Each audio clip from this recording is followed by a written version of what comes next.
How we all getting along today? Today, I'm going to go tell a little story about this old farmstead tucked away here in the Holt County woods. Grandfather grew up around here. I think family's been here about as long as the county has. Um, in the process, when I was a young teenager, he was restoring a 23T Touring, and I took an interest in old cars, and so I kind of hung around while he was working on it. And he commenced to tell me a story about the old man that lived back here. And this old boy, I think his background was in construction. Definitely had an affinity for rust. There's a lot of old cars back in here. Um, I found some boiler blueprints in the house about 30 years ago, so I wonder if he had something to do with the construction of some of the early power plants in the area. And his name has long since escaped me. I'm going to look back through. My grandpa, Clinton Grasty, took time to write his memoirs, and I think he recorded the family name in that document. So I'm going to go back through and look for it and try to add it to this video. But so this old place, I've been washing it for about 30 years, but this past year it's really starting to deteriorate. So I thought I'd grab some video of it before it's all gone and, just down on the ground. This old boy, he lived in the house until the house wasn't fit to live in. And then he built this little cinder block building here you see, and lived in it, I think until his demise. Did not have running water. There's a pitcher pump there in the cinder block building that's tied into a cistern, and the guttering from the cinder block building and the house were both tiled into that cistern. So that's how he got his water. Around the old cinder block buildings, the remnants of some of his, let's just say his creature comforts. Kerosene refrigerator. He did have electricity ran in here at one time. The poles and stuff are long since gone, but you can see a little bit of the wiring. And then up in the cinder block building there, up in the ceiling, you can see where he laced copper wire up in there, and I believe probably for his antenna for his radio.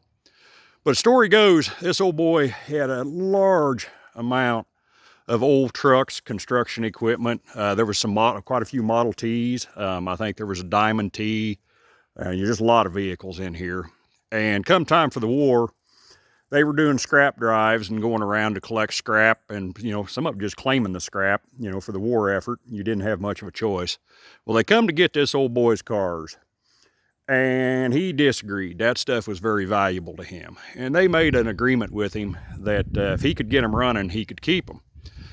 Well, he had an old hired hand that he used back in here, and so him and that hired hand spent a month getting most of that old equipment, or as much of it they can. Some of it heavy equipment, a couple old dozers and stuff sitting back in here.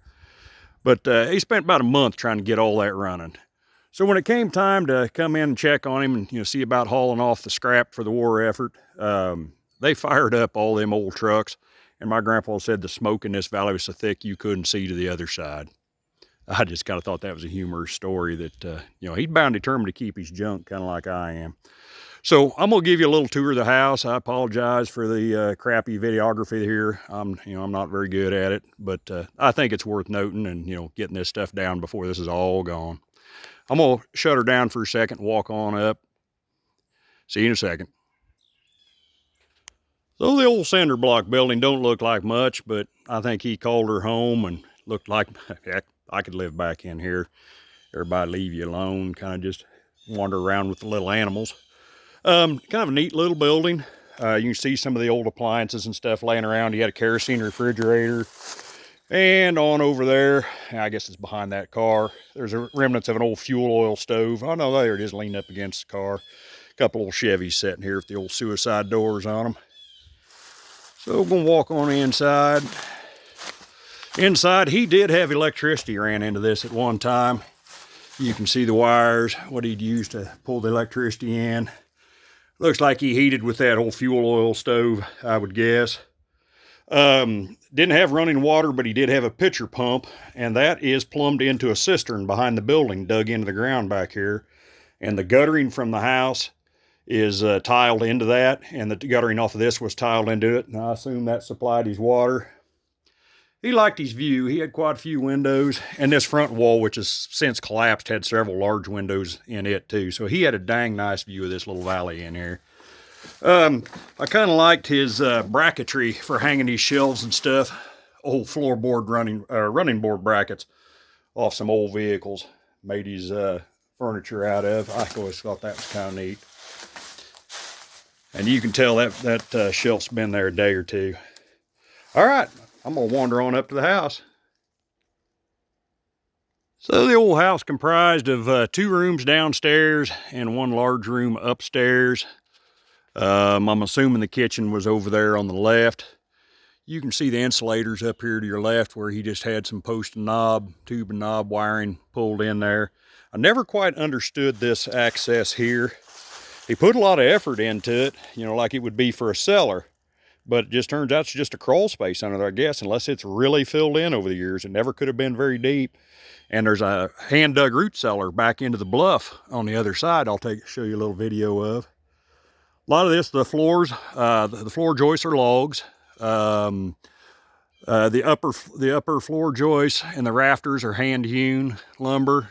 She had clapboard siding to begin with, and then looks like he put tar paper over there toward the end, trying to keep the weather out. But you can see how she's giving in. Well, we're going around the backside. Yeah, the old guttering was copper, so somebody's long since latched onto it. It was here when I first started coming out here, but that copper guttering downspouts used to go into that clay tile, that glazed clay tile, and then that tied over into the cistern behind the blockhouse. Had a lot of doors in this house. Had 4 doors. I guess that was common to let the breeze blow through, keep it cool in the summer.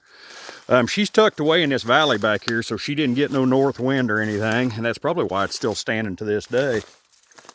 But used to, you could walk around all upstairs and everything, but she just about gone. Got the old plaster and laths. You can see where the electricity used to be pulled in. Got the old plug in here by the door. Old bed frame from a kid's bed, pretty small. Old oil filter off an old truck. A lot of old boxes. I think he kind of used this for maybe livestock, maybe chickens and stuff there toward the end. He's got some gating upstairs, but storage. A lot of old wooden crates. Got the old handmade door over there in the corner. I always thought it was kind of neat. Yeah, it's kind of hard to tell, but you can see the logs down there in the floor. Got a nice little door. He put some time into that where he beveled off the edges and stuff. Made out of old tongue and groove. We'll go upstairs probably for the last time. She's about to go. Kind of go up the steps, keep off to the sides. Nice, narrow, steep staircase like a lot of these old houses had. Upstairs, she definitely got a view now. She's opened up. You can see the boards there. They're sawmill sawn. But your main supports and everything are all wood pinned, rough hewn. You can tell they've been shaped with an axe. A lot of them still got the marks on them. A lot of old crating. Got kind of a neat little gate there going into the other section. That's why I kind of wondered if he didn't have some chickens or something in here at one time. There's one of the rafters I always thought was kind of neat. Got the old axe mark still in her. It might even been salvage lumber, you know, kind of looking at it now. Chimney going out through the roof. And one thing I've always thought was cool and creepy at the same time. Look at that old frock coat just hanging there. Think how many years that thing has been swinging in the breeze. That floor had never been safe since I've been coming back here to go out there and take a look at it, but sure is neat. She'll probably fall down with the roof when she comes in, probably within the next year or so. Ain't gonna be much left. A lot of crates, a lot of old shoes. Definitely a lot of these shoes, you could tell they had been resold numerous times. There was some kids' toys up here at one time, but I think people long since scavenged onto them. Hard life back in those days. Let me go on down, show you a little bit more of the downstairs, the other room. Well, here's what I kind of assumed was the kitchen, and if I remember right at one time, there was the remnants of an old stove in here, but I think somebody's done drug it out in the yard. Boy, that old boy didn't throw away shoes. There are a lot of old shoes in here, and you could tell several of them have been resold numerous times. Some on back in there. Not much left. A few old bottles. Plaster's all falling in, and definitely the roof's coming in. Some more old crates. Like I said, I think he may have just used her for storage there at the end. I always kind of assumed this was the front door, since there is another door facing front, but hard to tell. Well, we're going back out back and look at the root cellar. Yeah, that's another view just from the old north side. Like I said, over the years, a lot of the stuff's been strung out of the house. She definitely grown up. Got some old grain stores over there and what I believe is the remnants of the chicken house. Got a couple of old big tanks and stuff, so I wondered that's what kind of led me to believe maybe he had something to do with boilers, plus finding those blueprints. But I'm gonna take you on back here to the root cellar. I've always found this interesting. Like I said, here's the old root cellar.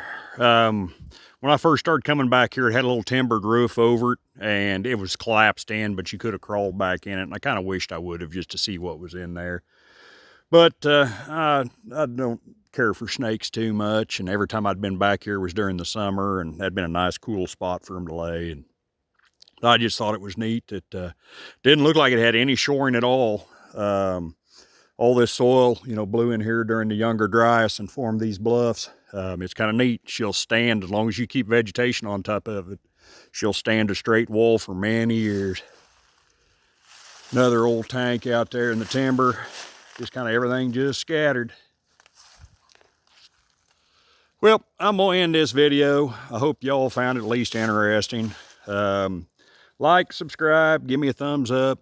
And if you're a Holt County history buff and know the holler I'm talking about, leave the name of the family if you know it. It'll save me a little bit of research. Thank y'all, and have a good turkey day, and don't forget what the day's about. Spend it with your family. I had to come in and work for a little bit this morning and figured I'd come back here before I headed home, and y'all just have a good one. Thank you.